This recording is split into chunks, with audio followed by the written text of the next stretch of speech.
back to the Find Your Place podcast, where we talk all things finding your place in the world and in real estate. But today we're going to talk about the world, because there is something that happens in the world to way too many of us, and that is discouragement, depression, failure. These are the things that we don't always talk about and we're not really raw about all the time.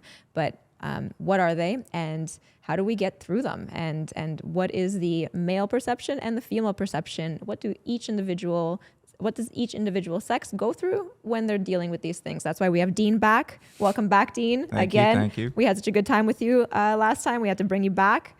And Jess, what is discouragement to you? If you were to define discouragement, what does that look like in someone?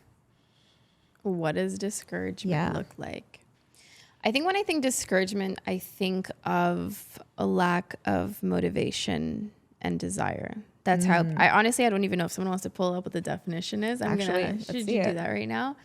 I've never even looked at what the definition was. But yeah, when I think discouragement, that's what I think about. Lack of desire, motivation. Yeah, I think that's the definition. I would say that's correct. A loss of confidence or enthusiasm, dispiritedness. What a beautiful word, like dispiritedness. Yeah. Wow. That is to have a spirit removed. The spirit, like the absolute loss of soul and spirit. Oof. What about you, Dean? What do you think? Yeah, I think I would agree with that. I mean, beyond the actual like Webster's definition, I think you can, you notice it in different ways in people. They're dragging their heels. They don't really care about what's going on around them, that kind of thing. If you're looking for like, what does it look like? But yeah, like a loss of appetite for anything. Ooh, for anything. Loss of appetite. Yeah. Dang. I think so now we're getting into depression and what that looks like for people. A topic that we don't normally talk about. Some of the ways that I think that we get discouraged, which leads to depression, is trying to be something that you're not. So, when you have this, we were talking about masks and how we show our masks to people, and then we're feeling like imposters, so that can get discouraging. Or when you try to please everyone. I mean, even God can't please everyone. One person wants it to rain, another person wants a drought. You want the Raptors to win, I want the whatever other equivalent basketball team to win. Right? So pleasing other people can lead to discouragement. What about not sharing our hardships? Would you say that leads to discouragement? I think obviously it can. I mean, when you're not able to share what you're going through, then you can get into a funk. And if you're going through it on your own, then 1,000,000%. And I feel like that's why and how a lot of people that have mental health issues are stuck in the space that they're in, because they're not releasing, they're not expressing. And I oftentimes think that like men have it worse than women. Not to say one suffers more than the other, but communication around that, I think for men is a lot less. And I also feel like men are judged more if they do express and do talk about these things. Like I wonder, we have, I'm sure, so many friends that we can call up and be like, hey, I'm feeling this way. But how open are men to speaking about these things? Yeah, Dean, do you ever call your friends? And when you're feeling down or isolated or discouraged, is that a common thing? Do you have friends who call you and talk about it? Definitely a rare occurrence if it does happen. I'm trying to think of an example. I mean, generally it's not a discussion about like that. It's more of a discussion about like whatever, like a certain thing that maybe is triggering that, like a loss of a job or a girlfriend or whatever, or change, some kind of change that's maybe causing that feeling. Not necessarily like, hey, like I'm feeling depressed today. It's more like, hey, like I think I got to break up with my girlfriend or something like that, where it's like you may, like I may have a friend who calls about a problem that is clearly causing that to be, the issue for them. But I don't think like many men are calling their friends and be like, I'm kind of feeling depressed today, bro. It's not happening. You're going to get a lot of answers like, well, bro, just go find a girl, smash her, and then you'll be fine. You know what I mean? That's a way that sometimes men deal with their issues, you're saying, is through. Yeah, or that's the suggestion that they get, like just something like, silly. Like it might not even be what they should do, but it's like the suggestion is like, I don't have the mental capacity to give you the advice you need here, man. Like, the other person does not get it if that has not happened to them, right? Yeah. Like, so they don't understand, like, what do you mean you don't want to fucking do anything, or you don't want to eat, or you don't feel good about your life? Like, what are you talking about? Life is fucking great. Just go out on Saturday night, bro. We'll go to Marble on Saturday night and everything will be great. And what do you mean? So, whereas I think it's like just socially more acceptable for women to have already invested time into figuring that kind of stuff out and talking to each other about that. It's just what it is. It's not necessarily anybody's fault, but it just is what it is. I don't think that it's equal playing field when it comes to that kind of thing. And then also, like Jess said, there's way more judgment for sure for a man. I'm thinking, you know, even from women that may be asking for that type of man, but then they'll immediately judge them, right? I think, you know, we've spoken about that before. Like, yeah.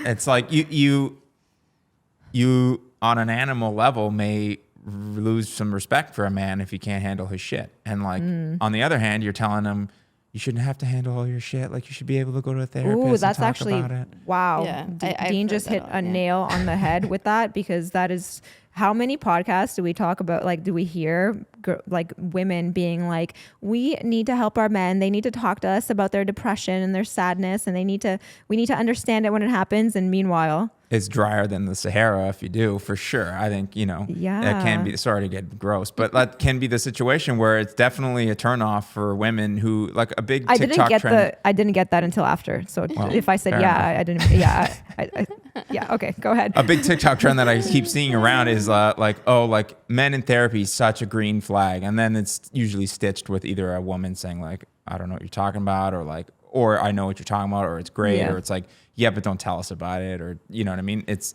oh, that's so sad. Oh, well, hey, that's the worlds we live in, right? It's that's like tough. There's definitely things that men don't want to hear about that women are going through, and they don't have to do it by themselves, but they may have to do it without telling the person that they're dating, or you know what I mean?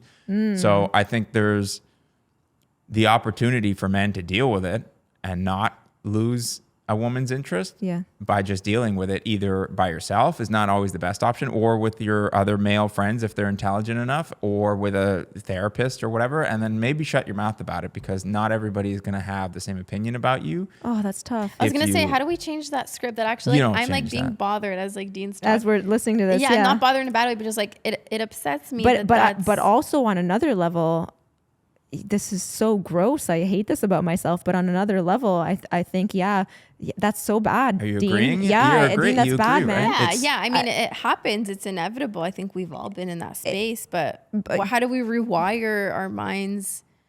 What I'm saying is like, there's a really gross part of me that does expect a man to come out of it faster. And I really don't, I don't like that about myself. It's your animal brain. It's your brain that allowed you to survive for 2 million or however long human beings have been around in this form. That's your animal brain. You cannot be with a dude who's not going to be able to fight off the wildebeest or whatever the fuck, right? Like, you have to be with somebody who can hold his shit together when times are tough.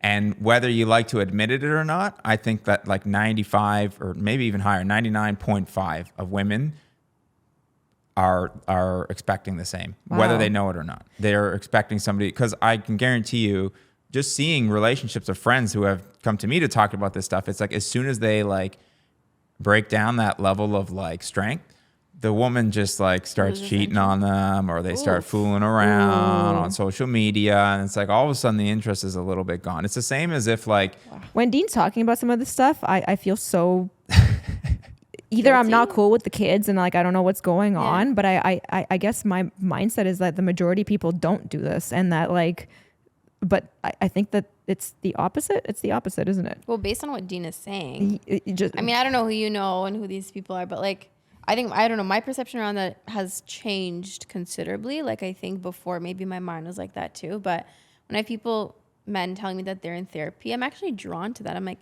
and I could hear the hesitation in people's voices when they, I just like, I don't know how you're going to, it's always prefaced with, I don't know how you're going to feel about this. So like, no, don't judge, but I'm in therapy. And my response is, wow, that's amazing. Like, that's literally incredible. But I think it takes a certain person to see the value. I think it's just understanding the person on the other end. What are they going through? There must be something that's really causing them to feel that way, that they can't get out of that funk, whether it's like, what is depression caused by? Is this some sort of chemical imbalance? Like The depression can come from a million different things. It could be it could be chemical, but I mean, it doesn't have to necessarily be like your wires are all messed up. It could be from things that happen in your life, or right, like depression can come from losing a loved one, losing your job, losing something.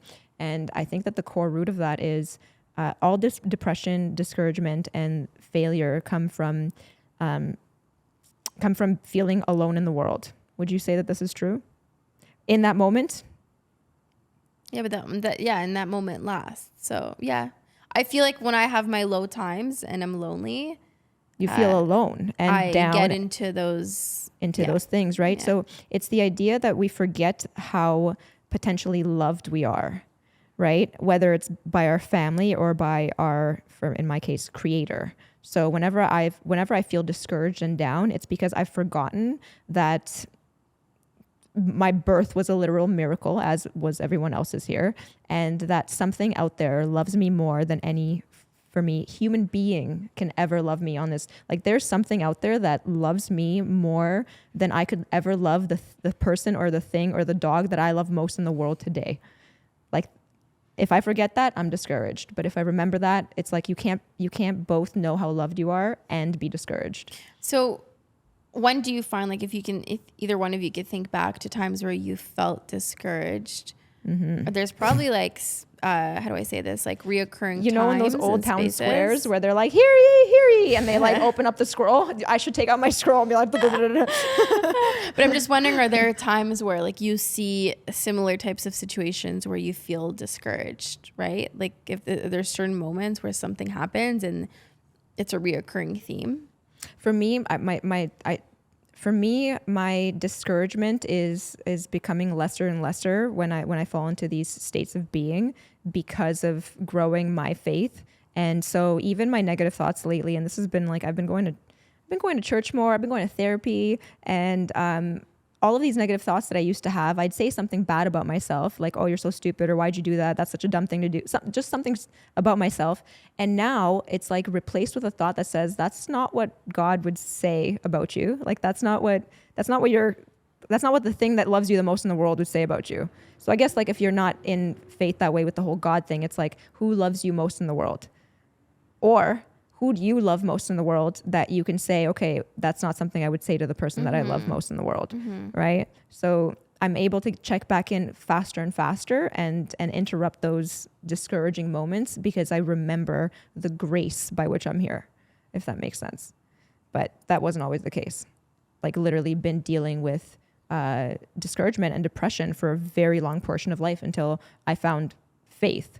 But for other people, I'm sure that until they find something, whether it's like a purpose-driven thing or right, like a work thing or something that drives them to do these things. Sorry, Dean, tell us, because what was your question that you asked? I forget now. Are there specific scenarios that you see that you've come across where your feelings of discouragement reappear again? Because I feel, and I mean, I'm thinking back to my own scenarios where like discouragement reappears in certain spaces when I'm feeling it's money. Something. So like for me, it's money. I have a really deep association with my self-worth with the income I produce. Do you think something has to do with our industry? I've been like that since I was like, I can't even remember. I've been like that forever. Every time I've had a lot of money in my bank from whatever work or industry I've been in, I've felt very worthy. And then when I see it dissipate, all of a sudden it's like, there's something wrong with you. You can't produce, you can't make this, you can't do that. Like people around you are doing it, you're not doing it. Like what's wrong with you? Why can't you like stop being lazy? It's like this, like, and then you're in a and then before you know it, isolation, depression, and fear of failure, failing period. So what about you, Dean? Yeah, I mean, I can relate to that feeling. I was just about to interrupt and say, welcome to being a man. Shoot. So wow. While I have been lucky enough not to suffer from that too severely, there's definitely points in my career and my life where it's like money isn't flowing in like it used to, or it's not flowing in for the last 3 months. Obviously, with COVID, that was the case for a lot of people, men and women. But I think that in society, men's value is directly tied to their bank account. Because, you know, how many street interviews have you seen on TikTok where there's just some What do dude you with his do, man? iPhone? Or it's like, would you ever date a broke boy? And then the woman's like, oh, no. Or like, how much does your man have to make a year to get you? And she's million. like, $1 million. And it's like, Or she's there's like, would you date a You're like, what's your sugar daddy value? or- yeah, it's just like, so it's insane. Like the expectations that are set on men from society are generally geared towards providing financially, whatever, emotionally, like we were just talking about. Like, you know, you can't separate your worth sometimes from how much money you're making in today's society if you're a man. Especially for men. Like, Yeah, you know, it's so yeah. funny how I said that in that way, and it's so true for me. But then when I almost felt ashamed of saying it when Dean said that. Well, here's the deal. Nobody with a penis on this planet is going to give a flying fuck how much money you I make, yeah. as long as you're not a drain on them, right? Yeah. So, like, that's just not the case for a man. Like, there's no way that, like, I use this example from when I was younger. There's no way I can live at home and be 25 and have any respect from women or whatever. I got to get out of here. I got to spend the money on rent just to get my life going. Yeah. I don't imagine in any scenario caring That if a you would woman be lived like, with her parents at all. Can't do it. Yeah. Can't do Yeah, it. there You're would living with be your parents. there'd be no scenario that I can imagine where a woman is still obviously working and, like, you know, doing something that's respectful, where, like, the fact that she lives at home is draining on that level of respect. Wow. That's That's is just one eye-opening. example. I mean, we're all aware of that, but when you hear it, It's sobering and It's the truth. unfortunate. It's just the truth. And it's like, there, you know, even going back to last podcast, there's just an animal part of your brain that is like, this guy's not going to provide. Like, what is he doing? He's living with his parent. Like, it takes a different, and I think it's only been recently that I think it's like a lot of it is to do with social media and comparing, and like, how can I date somebody who's not going to look cool when I'm posting my fucking selfie from Marble? If he's not wearing a Rolex, I'm going to look like a girl who's with a loser. Whereas, like, it was common to live with your parents who lived with your grandparents when, like, you know, in the 50s or whatever. You We're were coming just back to that making it now. work, right? And there was no problem if you lived with your parents until you were married. Now, good luck. Unless you want to get married when you're 22, you better have an apartment or a condo or a house or 2 fucking houses before you start talking to somebody about, you know, getting in a relationship, because they're just not going to respect you if you don't at least live on your own and you're like 25, for instance. That's tough because and you're a man.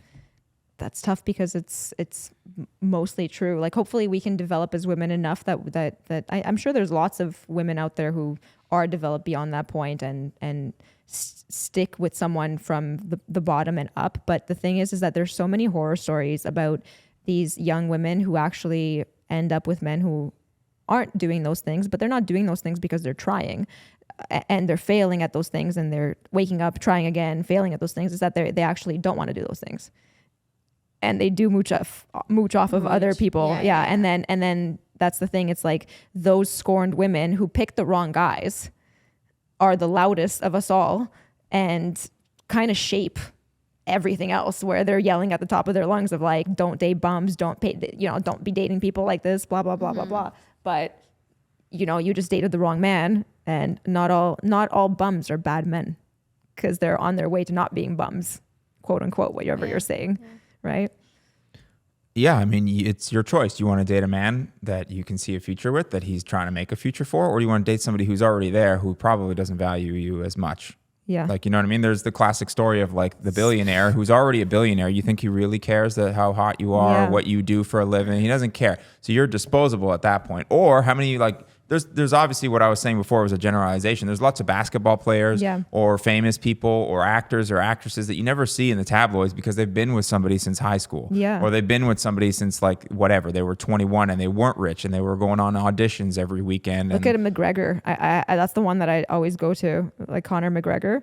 Like he went from like fighting in these like basements to being like the wealthiest. What is he with the wealthiest UFC? I'd assume if he's not the wealthiest, he's one of. Yeah. And his girlfriend, where they were eating like tomato soup out of cans, has been at every one of his cage fights, like screaming. You know, like it's beautiful to see those things, right? But it's rare. It's rare, and that could lead to a lot of discouragement in from both sides. Yeah, I think, like I said, it's just expected of you. And if it's not happening, I mean, there's a reason why, you know, men off themselves. Like, what is it? Like a lot of suicide among young men, especially in these last 2 years. Your takeaway ability to earn and you take away the ability to respect yourself from somebody, essentially that's the domino effect. The government takes away your ability to earn. That takes away your ability to garner respect from the opposite sex or of yourself. If you're feeling like a loser and like, Jesus, I might have to lose my, income and move back with my parents. And then I am a loser. I'm 32 and I got to move back in with my parents because my job doesn't exist anymore or because the restaurant I worked at closed or whatever the problem was. You're not going to get like a bunch of happy people in the streets because food doesn't grow on trees anymore and neither do girlfriends. So how would you encourage someone then when they're there? Like, how do we encourage them? And even as a man, like, what would you tell someone who's going through that? Right? Like, you got to spend some time figuring out, like, it's not easy because you don't feel like doing it, but you got to, maybe if you lose your job, for instance, let's use that as an example, you got to figure out like another way to either get a new job. You got to like sit there and actually do some work about how to make things happen. Right. And I'm not saying like, oh, like, duh, do it, idiot. It's not easy. Like, you can't just like imagine that you want, like, let's say you're a photographer like myself. If things aren't going well, it's like, well, duh, get more clients, dummy. It's like, well, yeah, they don't come out of the sky. They don't just, people willing to pay you what you need to be paid to operate your business doesn't come out of the sky. So you got to actually sit there and go through the discouragement and figure it out, right? Figure out, am I going to start learning how to shoot new things and like open up my avenues to that kind of a client or whatever the solution is for you. That's the only way you're going to get through it. You're not going to go through it by sitting there every day watching Dr. Phil and figuring out that like you've just wasted a week, or go play a new video game and you've wasted your whole night and you end up feeling worse, right? You might feel a little bit better while you're playing. Too. We do that too. Of course. But I was just speaking towards men because I think I've seen that in friends before where it's like, whatever, you break up with a girlfriend and you feeling like crap because you also gave up a lot of your career while you were with that girl because you were too comfortable. And now it's over and you just want to play video games because it's just like escapism. It's heroin, but with a controller, right? Yeah. So it's like you can keep shooting up that Call of Duty, but eventually you're going to have to pay the piper. And when the rent is due at the end of the month and you haven't gotten any new clients or you haven't found a new job or whatever your situation is, you're going to be, even worse off. So it might be hard to resist shooting up that distraction. Yeah. But that would be my advice. Resist the distractions and try to focus on making it better, whether it's finding a new job, getting new clients, whatever it is. But you got to actually do it if you want to feel better. Otherwise, you're just going to feel worse and worse and worse. And then you'll be on the news. You know what makes that challenging is when you have no one around you who can help propel you and just push you a little bit, right? Because if you're going through that by yourself, which a lot of people were during COVID, literally isolated at home, and you're just stuck in your own thoughts, that is so debilitating. I think I just wonder, how can we, what kind of resources do we have in order to help people go through that? Because I know if I was ever in that situation and I had someone kind of telling me in my ear, okay, you're going through this, but maybe try this, I feel like at least that would give me some sort of encouragement, right? Doesn't necessarily mean I'm going to go and get a job that I want, but at least I'm getting out of that funk and moving towards something. Because there comes a point where you have to pay for your rent and you can't afford your rent. So that becomes another stressor on top of everything. And once again, it's literally just a cycle and you're stuck in this hole. And where do you go from there? That's the thing. You got to smash the cycle of, waking up, not doing it. You got to smash the cycle of self-hate or like whatever it is, the discouragement. You got to smash the cycle and like change it. Change what you're doing. Instead of like getting up and like rolling over to your laptop or your phone and spending 20 minutes on Instagram, then 20 minutes on TikTok. Get up, shower right away. Don't touch your phone or whatever. To answer your mother's text from last night, but get up, shower. Number one would be the advice that I have. The biggest one. As soon as you shower, you're like, your hair's ready. You're like, oof. Well, if you do it long enough, it changes your brain. Like I've been doing that since like whatever I was in grade 1 or whatever, whenever I was in school. So like way out of the game. Well, it's just a habit that I picked up from when I was a kid. Like you get up, you shower, and then your day starts, right? Yeah. Versus like, oh, my day is just kind of blurred with when I woke up. I know people like that don't maybe they shower every day. They're not gross, but they like don't wake up and shower. And I think or wake up and make your bed, or wake up and do the dishes from last night, or wake up and do like a thing that starts the like day. If you don't have a regular job, that's, I think for a lot of my friends, they don't have regular jobs. So that can be the difficult thing where it's like, like I don't have to shower because I'm working from my computer, which is 6 feet away from my bed, which is 8 feet away from my toilet, which is 3 feet away from my kitchen. So it's like you can exist in that little whole without actually starting your day till like 1 p.m., Yeah. which is putting you like, 50% behind the guy who showers at 8 a.m. and then does Is everything. out the door at like by 9. Or right? not even Like, out the door, whatever. but like out of the metaphorical door, where it's like, for me, I'll wake up, I'll shower immediately, and then I go to my desk and I sit there like I'm in an office, somebody else's office, and I'm doing my shit, right? But like, if you're feeling discouragement, I think I've seen that in a lot of people where they're not doing that anymore, or they've never been doing that. And I think it's just a good way to like kind of like, no, like you're starting something, you're breaking the habit of just like letting your day happen to you instead of making the day happen, right? Yeah, that's a good one. Just, I actually have a question for you, because Yeah. we were talking about it before, and it seems as though you haven't ever not associated or experienced what others are calling depression. Have you ever what's the correct word? Have you ever experienced something you would call depression? Yeah, so I think I touched on it before. Like, the thing is, I don't know what depression is. I know what feeling super down feels like to me, and does that mean it's depression? Like, I don't know, right? I've never actually spoken to anyone. I have friends that explain what their depression feels like. I have days where I'll wake up and I can't get out of bed. Yep. I just can't get out of bed. And so what I do is, when I resist things, when I'm in those states, I go back to sleep. Yeah. That's how I know that's how my parents know something is up with me, because Yeah. I'm like Dean. I wake up and I go shower, and showers for me are just so therapeutic. And some of my greatest ideas are in the shower. I just feel like I'm cleansing. But the days where I'm in bed and I go back to sleep, my parents Something's up. immediately, they're like, "What's wrong?" And I'm like, "What?" Nothing. They're like, "This is not you." So yeah, I'll have those days where I'm super down. I can't get out of bed, and I just can't get out of my thoughts, to the point where I just want to be in that one space, which is my sacred space, which is my bed, right? Yeah. And so what happened, and funny enough, 2 years ago, I kept noticing that I was in that because of the lack of schedule that Dean was talking about. Yeah. Because I was used to having a very strict schedule, and then I no longer had that. And I was just like, what am I doing? So the wake up call is actually what helped me to get out of that, because I'm waking up for something. I don't shower right away. I'll do the call and then I'll shower and get ready. Yeah. But that's actually what would pull me out of that. Because if it wasn't for that, I 1,000,000% know that I would be wasting a few hours in the morning, waking up, going back to sleep, checking my phone, going back to sleep.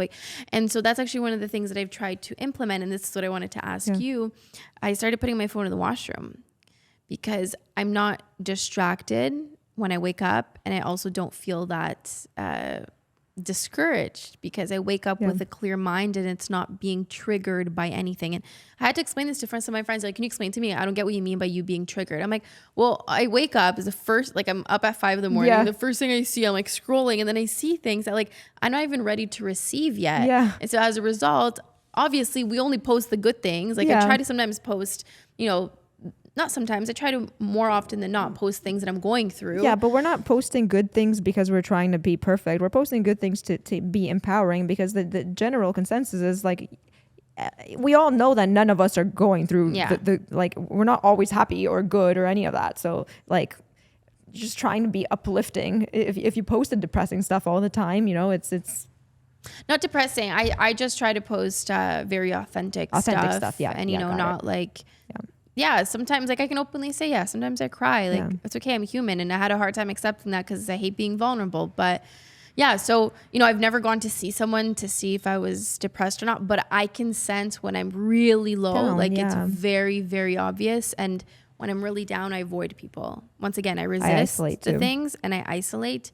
I don't talk to people, and I'll see messages and I'll put my phone away, because I also don't want to respond when I'm in that kind of state. But then... There's also something shameful about it, right? Like, I'm ashamed to admit that I'm where I am. And I have this thing where I'm like, I don't want to hang out with anyone or do anything, because I don't want them to see how negative I am. Like, I can't stand myself right now. Like, I do not want to have someone else have to nurture me back to health. And you don't want to be a burden on a those burden. people. That's the big one. So women don't want to be a burden, but men, what don't they want? They don't want to. I mean, that's the worst It's the thing. same thing. It's like, I was going back to that other conversation where it's like, there's nothing less attractive than a man who is talking about his feelings all the time. You know what I mean? And whether people like to hear that or not, I think we kind of came to that conclusion that it was pretty true in terms of like a woman and a man. So there is no I'm sure there is no comparison when it comes to like feeling like a burden and not wanting to talk about it. I mean, that's again why men are killing themselves in record numbers versus women. And it's because of the fact that they do feel like a burden or a failure or whatever the feelings may be on a personal level. But I think a big one is like, I can't go like bother people with this, or like I should be able to deal with this on my own or whatever, right? So That's so scary. Like as I'm just picturing all of this. I can't believe that we've like there's been so many evolutions in society and population and everything, and like still Women today, we're complaining that we're not equal with men, but you know, like we've come so far, yeah, like from where we were, but men haven't been able to come as far in like the same way that we have developmentally with everything, right? Like our ability to speak our minds and, you know, have these different things that are accessible to us in society and like with mental health. That's wild. It's hard to.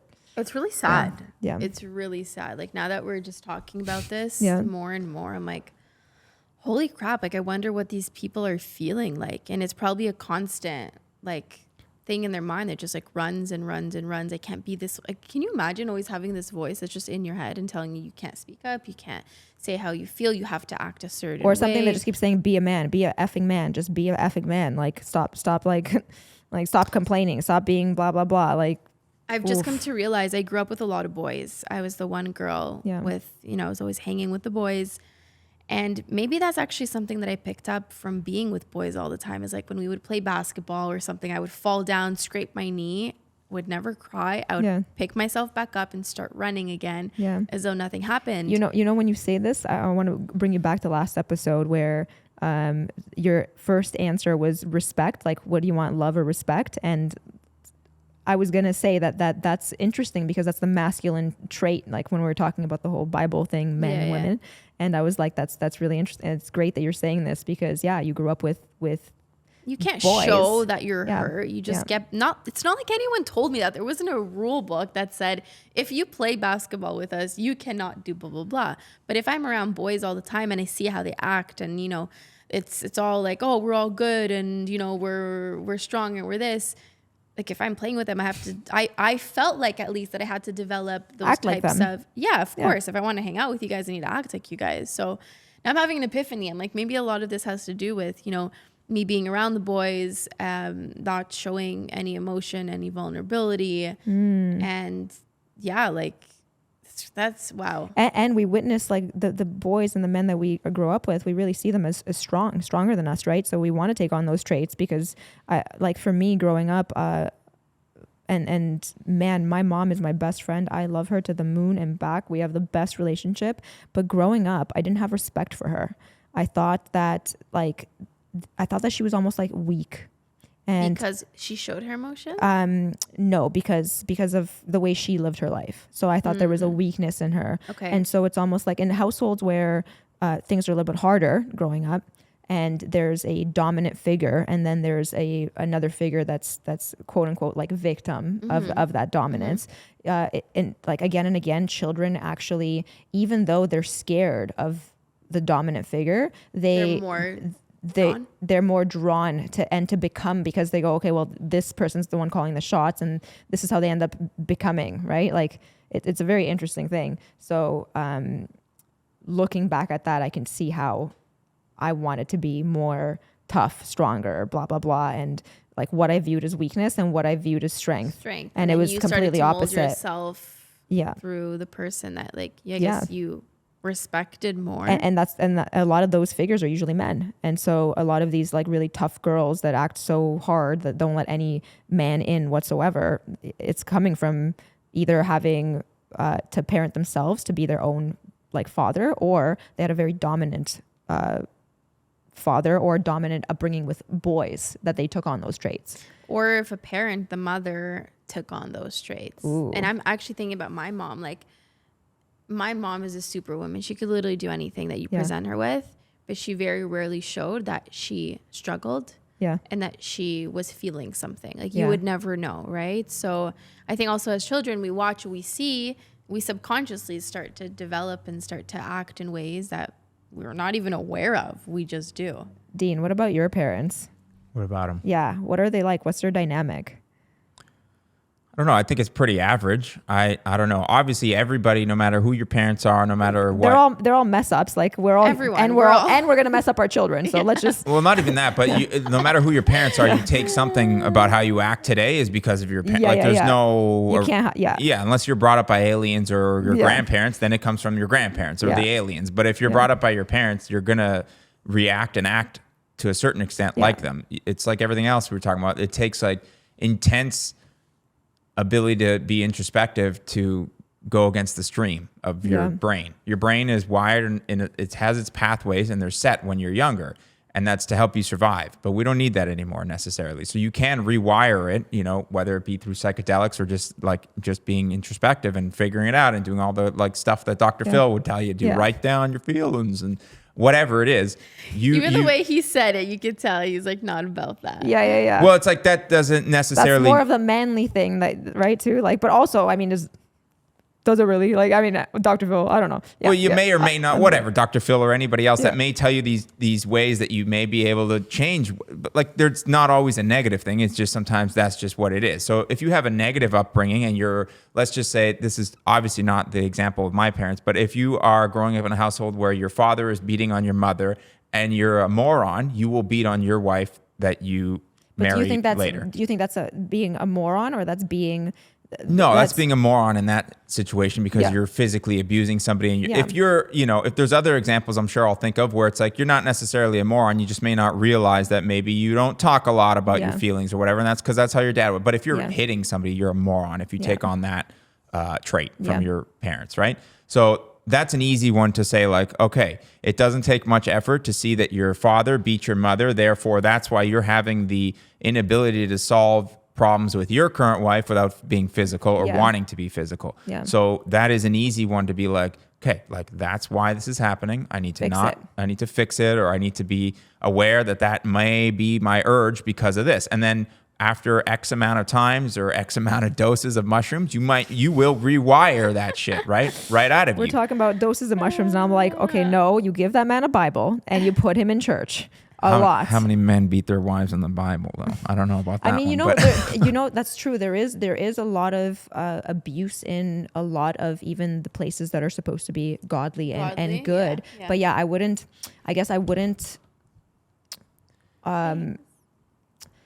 say that the reason they're like that is because they're godly. It's actually because they're abusing those rules, that book, those values to be able to garner control, which is what people use in general, where they use their authority or they use their money to subdue someone. But both of those things could be used for very good things, right? Authority and money. Yeah. of course, yeah. But it's true. I know. Trust me. So yeah, I think just like there's certain things that you got to be aware of that are going to happen because of patterns that you grew up with, and if you're intelligent enough to change those patterns, you can obviously change them in the direction that you want them to be changed. Yeah. But for the most part, I think a lot of people are operating on momentum, where it's just like today bleeds into tomorrow, which bleeds into next week, which bleeds into my next 10 years. And if you don't like how things are going or you're feeling discouraged, that's the same thing. It's momentum. So you got to break the momentum, stop the snowball from rolling down the hill, and figure out how you can change its direction so it stops getting worse and you can start getting better, or at least stay the same. Yeah. You can at least start breaking even every month. And then once you start breaking even every month, you can start making a profit. And then once you start making a profit, you can double what breaking even means for you, right? That's kind of like I didn't have much help at all when I was starting out my business and figuring out like, how am I going to do this? When should I quit my day job and start doing this full time? And that's kind of like the conclusion I came to. It's like, first, let's start breaking even, or first let's start paying your phone bills, and then whatever.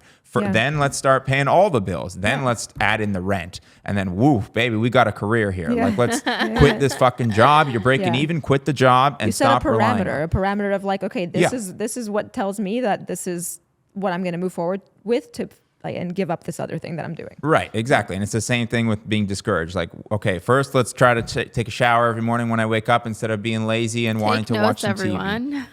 Morning showers. Morning showers are huge, I think, for The wake up for call everybody. and morning showers. Those are the two bigger ones here. Yeah. Something that is going to give your brain a signal to start your brain into like thinking mode instead of just operating on the momentum. Like that shower every day breaks the momentum of yesterday. So I have a question. Do you leave your phone beside you when you're sleeping? yeah, it's right next to my brain. As soon as I'm awake, I pick it up and I check if there's anything or anyone important that has texted me. And generally there's like 1 or 2 people that I'll respond to. The rest of them can fuck off until I take a shower and I get on my computer. My question to you is, because a lot of people don't have that like discipline or that ability to just put it down, look at it, put it down. Has this just become a habit for you, or? If I think back to it, I don't remember a time where I didn't give, like, I'm very good at not giving people the time of day. Yeah. I've always been ready to not give people the time more like of day. Dean. Yeah. Well, you know, it comes to also being able to recognize that, like, I don't owe everybody an answer at 7:45 a.m. as soon as I woke up. I don't care if you're paying me or not. Everybody starts their job at a certain point a day, and even in like my friends will ask me, like, do you want to go to the movies tomorrow? I might not answer you till 10:30 a.m. and it doesn't make a fucking difference. Believe it or not, they're probably not gonna have their feelings hurt because they saw you post an Instagram story, but you didn't answer their their message about the movies. That's right? another thing about men to men too, right? Or like really close friendships, right? But I feel like men to men, like a man's not gonna expect you. You know, I think a woman would take more offense to that. Be like, you just posted your story and you didn't respond to me. Like, yeah, well, then they got the person that is thinking like that, woman or man, really has to start thinking about like chill out, but also like, what's the like reliance on caring so much about whether they answered you before Instagram or whatever? Are you maybe devaluing the fact that like they have a life too, and like not everybody, it's not the story of Bianca or the story of Dean or Jess. It's like everybody's alive and has their own like thing going on. One of those points for how to beat discouragement was to stop focus on thinking. yourself. No, the opposite. Like we're so self-consumed. We just so badly just, you know, when we're depressed and sad, we really think we're the only person in the world, right? And it's like when you stop being self-obsessed, that's when, you know, you can find peace and some sort of like comfort and calm, right? Because you're like, dang, like the world's not all about me and my problems. Like, yeah, that's true. But also it is, because it's your world. It's your world. So you have to solve those problems. So before you, like, I think like part of that is like before you solve everybody else's problem of like, I got to answer this guy before he like thinks I'm being rude because I didn't answer. I got to do this for me. I have that all the time. Like that thought goes through my mind all the time. Like I have to answer because they know I'm active, and I'm just speaking from experience. People tell me, well, you posted on your story. I'm like, yeah, but my Instagram is also my business. And also me posting on my story does not involve me having to sit and actually put energy into responding to a message. I could respond to you and I could write one word, but that's not how I communicate, right? Yeah. So that is always something that goes through my head. I'm like, this person's probably X person's gonna get upset with me because it just posted a story. So, sorry, I interrupted you. That's okay. I mean, it can happen where people get upset because they see you doing 10 other things before you've answered them and it's been 3 hours. Maybe that's not the best solution either, but you should also be able to prioritize things in your life and beginning with yourself. And that's set boundaries. That's what it seems like you've been able to do. With that kind of stuff where it's just like, I don't owe people much. And if it's a client who's paying me, obviously I will respond to them at an appropriate time when business hours are being operated. But like, I'm also not like, you message me at 11:30 p.m. depending on the client or what's going on, or like, is it a shoot for 6 a.m.? Okay, then I will answer you. But if I'm out with my girlfriend at 11 o'clock p.m. or we're at home doing something, I may or may not answer you, and it has no reflection on how much I care. It has it has more of a reflection about how much I care about myself and my own time, and like it's very easy to be sucked into a community or a world or a life that does not really exist when you have one of these phones. And people get tied up with like their Instagram friends or their Twitter friends who, believe it or not, they might ditch you at the airport if it costs them too much to drive you home. You know what I mean? Like, these are not necessarily your real friends, and neither are your clients or people that you may rely on for money. They'll ditch you as soon as they find somebody cheaper. So don't give up like your entire life because to cater to them, because because there's more of them. There's like, if this person doesn't understand that 11:30 p.m. is not like going to elicit an answer, you want to text me at 11:30 a.m., that's fine with me, or p.m., that's fine with me, but don't expect an answer before like 9 a.m. tomorrow morning if it's not urgent and like the water pipes haven't burst and it's not an emergency, right? That's if we're talking about plans Dean for just 2 comes weeks out with the common sense. I mean, he just hits the always common with the common sense. I think we needed some common sense on the podcast. So there was the pastor that you sent me a video of, Rick Warren. Yes, and there was a part there that he had mentioned something along the lines of when you try to please everyone, like you can't please everyone. And it seems like Dean is so in tune with that, where he's just like, I'm me, this is me, these are my boundaries. Yes, you are another human, I care about you, but I have to take care of me before I can take care of you. And I love What do they tell you when you go on a plane? I don't know if they still do that, but it's like when the oxygen mask drop, put yours on first, then put your friends on or your whatever, right? There's no way you're going to be able to fix their problems until you fix your own problems. But you also have to think about your own like mental health. Like if you are on your phone answering every message within 3 minutes of when you get it, depending on who you are, you will lose your mind. So there are times where like I don't have many messages, and there's times where I have so many messages. If I just sat there and answered them all and go back and forth with people, because you send them. Yeah, it's not just like it's not a one-time thing, right? This is not like a telegram where I send you one and then you send me back a pigeon with something tied to its leg. You're gonna send me something back in 2 minutes too, and then by the time I answer them all, there's already another answer that they all need. That happens with my DMs sometimes. Somebody asks me for a price, and then I answer them, and then I gather the next one, and then by the time I've hit the third or fourth DM, the first one's already come back with another question or a reply. Yep. Right. So, you know, I try to avoid that by also like asking and answering questions that I know may come next. That's a big thing for me too. Like in terms of business, if somebody asks me like, are you free on the 15th? If that's like your first question, I'm going to say the 15th at 2 p.m. I'm not going to wait until you say, okay, now what time? You know what I mean? Yeah, exactly. So I'll say that time. Tell them the time, tell them the damn price, tell them whatever you think the next question is going to be. That's going to stop this from being like, okay, I just answered your question 5 minutes ago. That took me 2 hours to reply to. Am I really going to have to wait another 2 hours to reply to you? Or like, do I have to get back to you now again because it's a dumb question that I could have just put answered in that before. Initial reply, and it would have took me 4 more extra seconds, but now it saved me 10 extra minutes from having to wait and reply and go back and forth. And so that's a huge tip for me that I do is anticipate the next question and answer it before it gets asked. And I think people also respect that because you're not wasting their time. If I tell them 2 o'clock on the 13th, they don't have to say, okay, great, the 13th works. What time are you free? Yeah. And then wait another hour or whatever, 10 minutes even. So efficient. That is efficient. It's not like I'm like perfect, you know what I mean? No, but it's like that's just things you pick up over the years of like figuring out how do I avoid wasting time. There are practical things to do so that you don't fall into a black hole of discouragement. So this is what I want to talk about because Dean spoke about this world that we all live in, which is this world. Yep. And I know I've been off of Instagram. Like I remember, I think 2018, I was off for a year. B, you were just off of it for a month. I really want to, and I don't know, Dean, if you ever have been, because a lot of your work is, you know, tied to your phone and stuff. How do you guys feel? Because for me personally, when I'm off of my phone, and I was off right after my birthday, so end of August, for 3 weeks up until we started shooting again, my energy changed completely. I was so much more efficient with the things I was doing. Even like where my time and energy was being spent was different. I wasn't on Instagram, so I started downloading TED Talk, the app. Mm-hmm. And that's very in line with like my long-term goals. So I just felt like my energy shifted.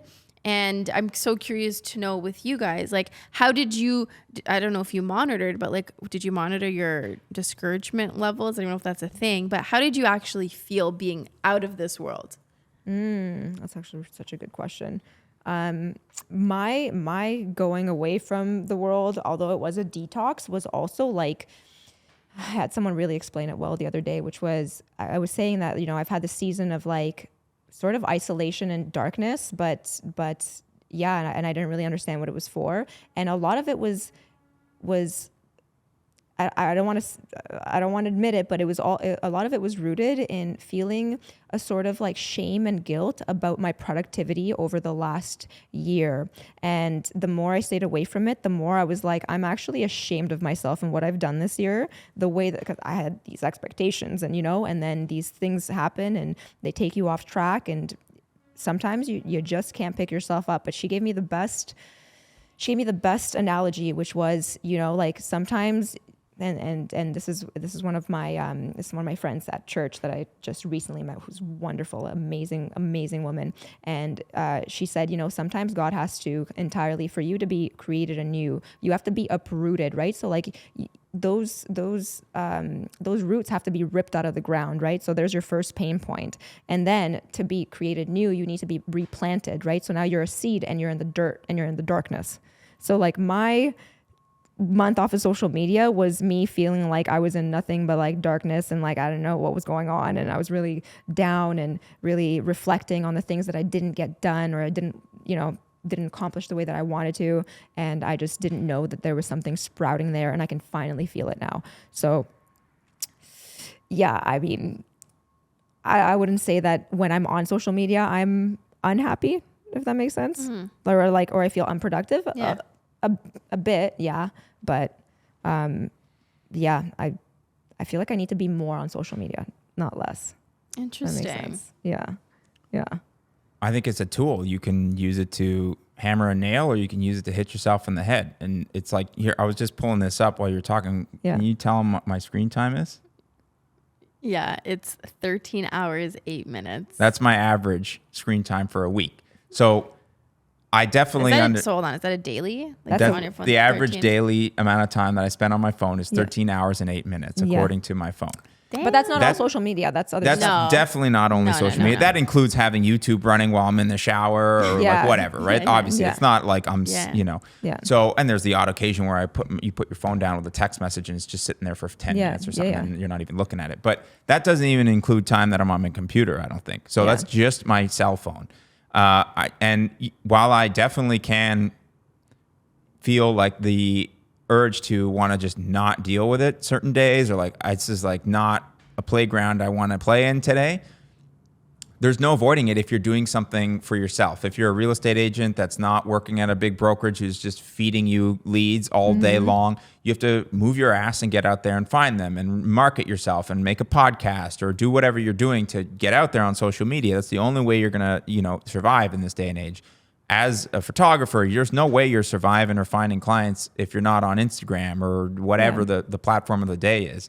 So obviously, like you need healthy ways to use it and not be used by it, right? So there are people that I know that will spend the same amount of time as me all day, but they also live with their parents and they're also broke. And I'm not saying I'm rich or whatever, but I definitely am doing a lot better than a lot of people that I know who spend equal amount of time on their phone.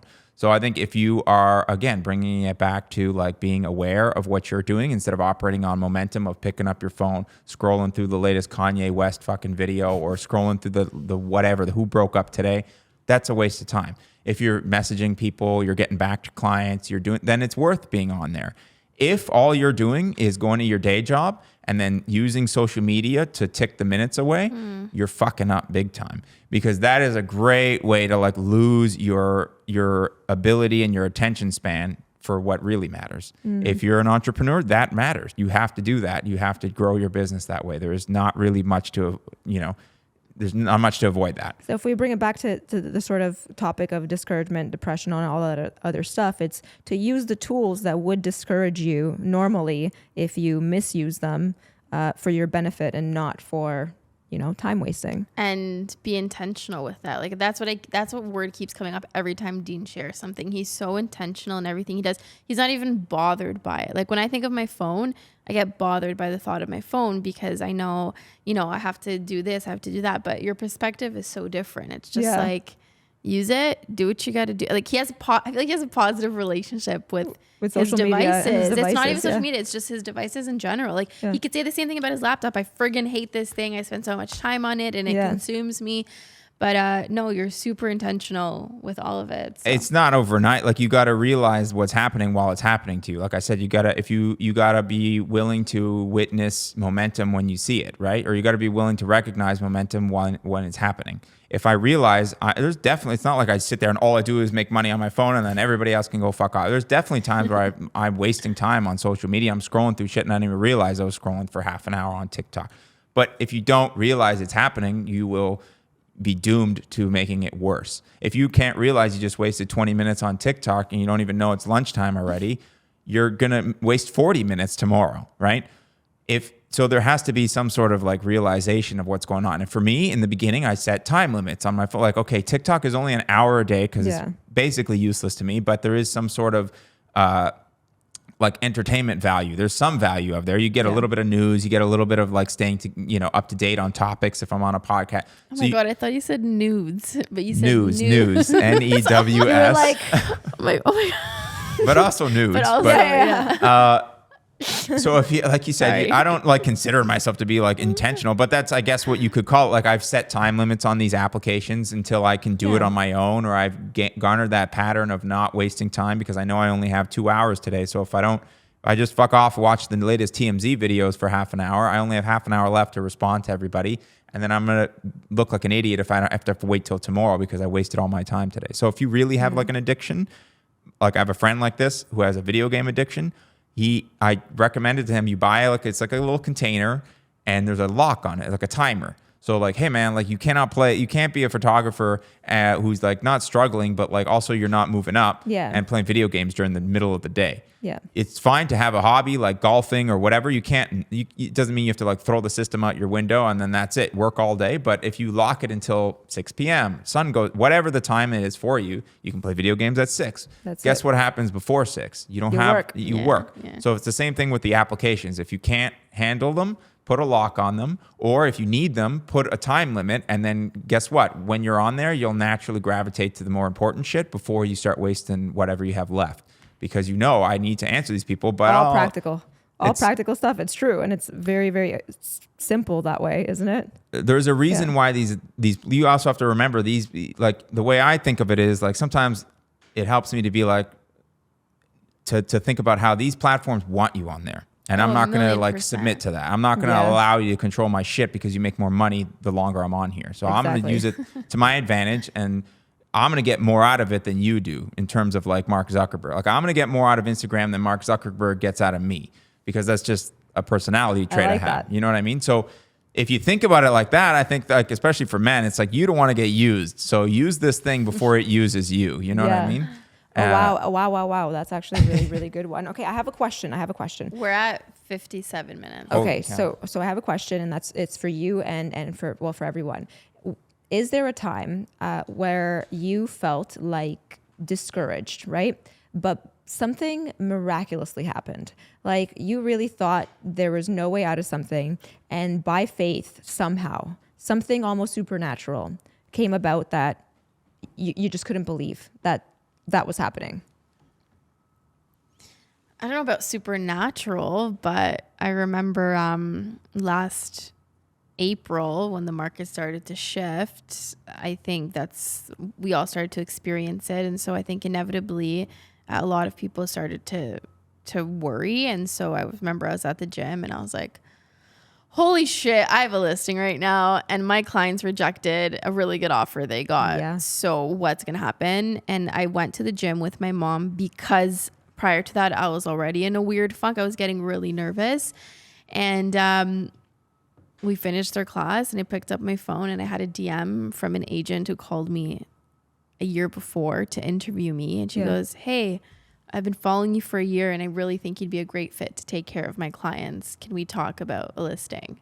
So I don't know if that's what you're asking. That's awesome. That's really, really good. I don't know, like, I think things happen the way they were supposed to happen, but I don't know if that answers your question. It does answer it, because sometimes when you're discouraged and when things happen that seem like it is the end in a way of one thing, it's like the birth of another. It's just,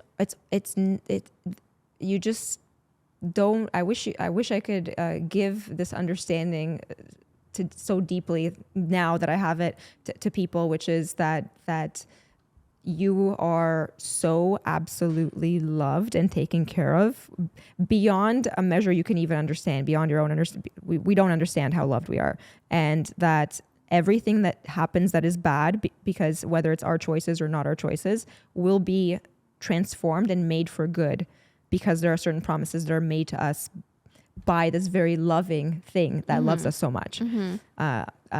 So now that I'm seeing this, every failure that I'm having, every like uprooting situation, every time I feel like, oh my gosh, how am I going to come up with this? How am I going to get this done? You know, like my results aren't showing that I'm able to like fulfill on this goal. It's like, wait a minute, this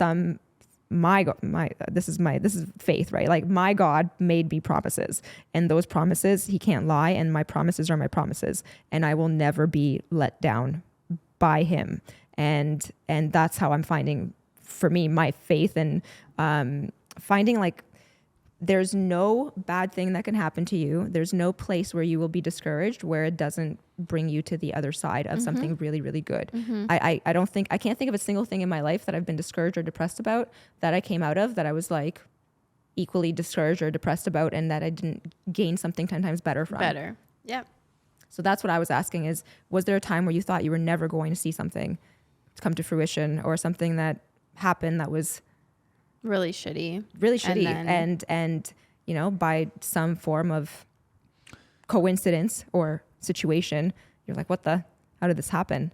Yeah, I mean, the reason I started doing photography was to break a cycle of not feeling good about a breakup. So I broke up with a girl, we broke up. Yeah. I needed a new hobby. I picked up my old camera that I had and I just started hanging out with a friend who was a photographer. She went to school for it or whatever. And we just started walking around, hanging around. And then all of a sudden people were asking me to take pictures of them and pay me for it. Right. So if I didn't break up with that girl, I for sure would be still working at that store or doing something totally different than what I am now. Wow. So as much as people don't want to have to go through difficult things, sometimes, you know, it's the way that you have to do it to change your life, or that's the thing that happens that ends up making you change your life. Or, you know, I have a friend who didn't want a girlfriend for a long time. Then he gets a girlfriend and they break up. Now he knows he wants a girlfriend, right? It's the, you could change your it's something that breaks the momentum. Again, it all goes back to like so many people just operate on momentum that sometimes you need a breakup, you need whatever, a change, like your boss closes down the business you've been working at for 10 years, but you never even fucking liked your job. So now it's time to find a new one because you have to. Or COVID comes and you didn't like your job and you're whatever, right? So like it's like a blessing in disguise. Something, yeah. And that's the thing. The thing is to always remember, I think the whole point and the main, the pivotal thing in this podcast about discouragement, depression, practicality, and how to get out of those times is that there is no bad situation in your life that is not developing you for a better one. And if you can just remember that, you will not falter, you will not fail, right? Each bad situation is like lifting 100-pound weight. Every time you lift that 100-pound weight, you get a little bit stronger, right? So that's exactly the same thing as you just said. If you think about it as like something that will not feel great while it's happening, but it'll probably make you less susceptible to that happening again. So you break up and it destroys your life. Well, maybe the next breakup you have, you've realized now that it's not going to destroy your life and it's going to suck for 2 months and then you'll be fine. And you'll find another girl or another guy. And that was the result of you lifting that 100-pound weight the first time you had to do it. And then next time it's only like a 40-pound weight because you've already done it. You know what I mean? It feels a lot lighter the second time you've done it. So obviously that's great to say on a podcast when you're breaking up with somebody and it's happening to you. You're like, fuck off, Dean. You don't know what the fuck you're talking about. But like, that is the advice I've given a friend who's been doing the same thing. Like, hey man, like you're going through this thing that you think is like the end of the world and you don't know what you're going to do after it. And I guarantee you from experience in a year, you won't even remember how to spell her last name. And you won't even believe how unattractive you are to her or like how little you care about who she's with now or whatever. Yeah. But at the time, it's like, yeah, you don't know what you're talking about. Like, I love her, but it's like, no, like, or whatever it is. Like, yeah, you lost your job and you don't know how you're gonna make money for the next 2 months, but I promise you, you're gonna smarten up about how you make money next time because you know it can go away and you won't get lazy for 10 years and just accept that somebody's giving you a paycheck, an easy check, right? You will figure out now that it's not always an easy check and maybe I gotta figure out how to make money on my own so that if this job goes away, I still have some money. Whatever it ends up being, the challenge will obviously always prepare you for it the next time because you've done it.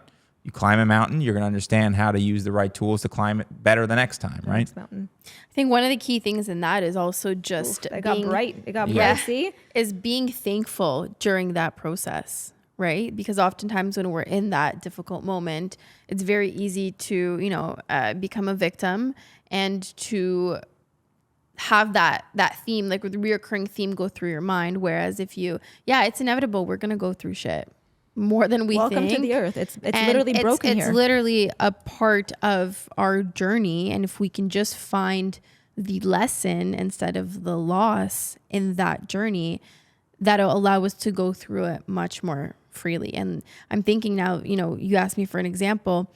I was going through really hard time when I got into the industry and I couldn't find my groove in terms of scheduling. And I just felt like my day was all over the place. I would wake up and not want to get out of bed. And offices were closed and I had my home office and I was just like, no, I need to be around people. Yeah. Had that not happened to me, had I not felt that frustration and that lack of community and lack of communication, I wouldn't have seeked the wake up call. It's not like I went and Google and I searched up the wake up call. I just started tuning into certain things. I see people posting on their stories. I'm like, oh, what is this? Interesting. Okay.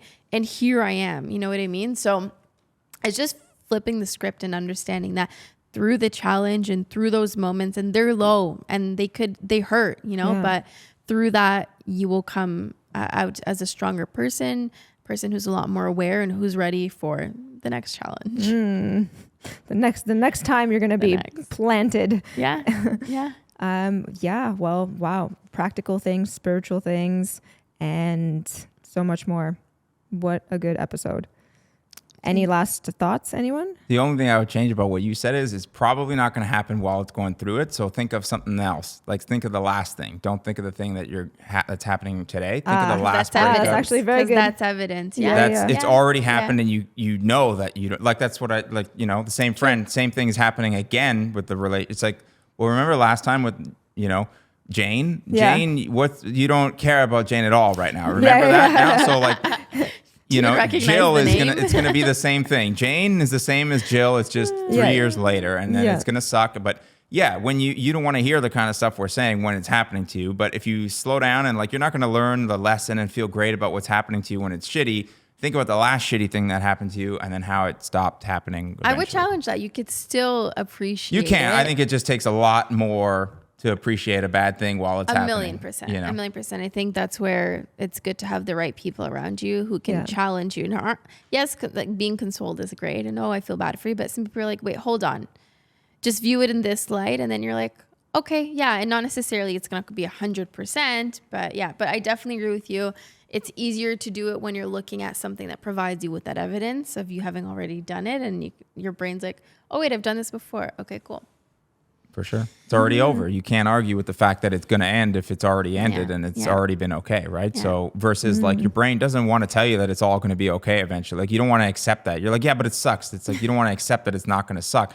But if you think of something that used to suck, that doesn't suck anymore, it becomes a lot easier, I think. I don't know. Dean, I think we need you on more of our episodes. Yeah. You have so much great insight. Such a practicality that I'm ethereal, spiritual concepts all the way over here. Dean's or you could just get up, shower, and not be in your phone. And I was like, oh yeah, that too. All right, everyone. Thank you so much for joining us. And we look forward to not seeing you guys, but having you guys tune into our next episode. Have a lovely day. Bye, guys.